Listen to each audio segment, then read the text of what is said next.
ఇకపై వెలుతురు కోసం బల్బులు, ట్యూబ్ లైట్ల అవసరం లేకుండానే గోడలే వెలిగిపోయేలా కొత్త తరహా టెక్నాలజీ రాబోతోంది. అలాగే ఇంట్లో అమర్చిన సెన్సర్లు వ్యక్తుల ఆరోగ్య డేటాను ఎప్పటికప్పుడు రికార్డు చేస్తుంటాయి. తినడానికి ఆర్డర్ ఇవ్వడమే తరువాయి ఏఐతో అనుసంధానమైన రోబోలు నచ్చిన వంట వండేస్తాయి.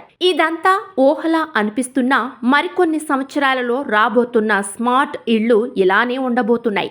ఇంట్లో అమర్చిన సెన్సార్లు మన ఆరోగ్యంపై ఎప్పటికప్పుడు ఓ కన్నేసి ఉంచుతాయి. ఆ డేటాను ఎప్పటికప్పుడు విశ్లేషిస్తూ మనల్ని అప్రమత్తం చేయడమే కాకుండా అవసరమైన సాయం కూడా చేస్తుంటాయి. మోషన్ మరియు యూరిన్ టెస్ట్ కోసం బయటికెళ్లి శాంపిల్స్ ఇవ్వాల్సిన అవసరం లేకుండానే వాష్రూమ్లో ఉండే సెన్సార్లు మలమూత్రాల్లో వచ్చే మార్పులను ఎప్పటికప్పుడు గమనిస్తూనే ఉంటాయి. ఇదిలా ఉంటే ఈ స్మార్ట్ ఇళ్లతో ఎంత సౌకర్యవంతంగా ఉంటుందో హ్యాకర్లతో అంతే ప్రమాదం పొంచి ఉంది.